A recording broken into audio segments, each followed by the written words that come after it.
So we're here today at our tech site at Longanong, and my name is Ashley Knight. I am Area Sales Manager for the Mallee and Sunraysia and West Wimmera.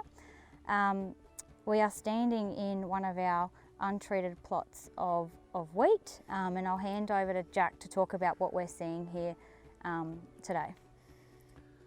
Yeah, so g'day, Jack Daniel from BASF Tech Services. So as Ash alluded to, this plot that we're standing in is an untreated plot. It has had no post-emergent herbicides or fungicides at all. But what's really interesting about this plot, given that it's had no fungicide, the variety of wheat here is Septoria. So we've been in a high pressure year in terms of disease, and it's really clear and really evident how much stripe rust that this crop has become infected with. It's really, it's very visual. If this were a commercial crop, we would be looking at quite a substantial yield reduction potentially, but we'd also be looking down the barrel of potential grain quality issues.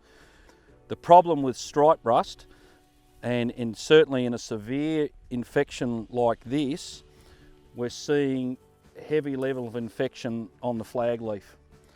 So this is not good for obvious reasons, because this leaf is the engine room for yield and quality.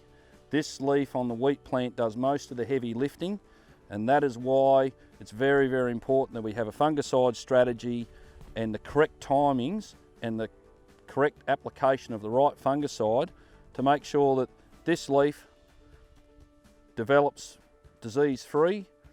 Also in this plot, given that this variety is Septoria and is somewhat susceptible, we also have a fairly high level of Seporia Tritocy present here. What are your clients, Ash, thinking about management of Septoria next year, do you think? Yeah, so good question, Jack. Most people might not be aware that we actually had on the addition for the Septoria label, our key seed treatment fungicide, the addition of Seporia Tritocy in wheat. We are seeing quite a lot of Septoria Tritocy this year around Australia, and most commonly around the Wimmera, as we've seen this year. So with the addition of Septoria Tritocy on the label for Septoria, I think it is a good option for growers to look at for management in crop. Given that Septoria is a Group 7 fungicide and new to the market, and we're seeing other usage of that mode of action, particularly in our canolas, have you got any thoughts on, if I'm a grower and I've used Septoria in my wheat as a seed dressing or in my barley as a seed dressing, what should I be looking at in terms of my fungicide disease management strategy moving on from there?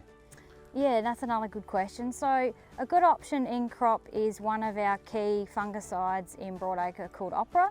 So Opera is a Group 3 and Group 11 fungicide. It has a range of foliar diseases on the label, and contains pyraclostrobin and epoxyconazole. So it's a really good option, getting away from your SDHIs, good rotation, and is a good option in crop for growers to be looking at.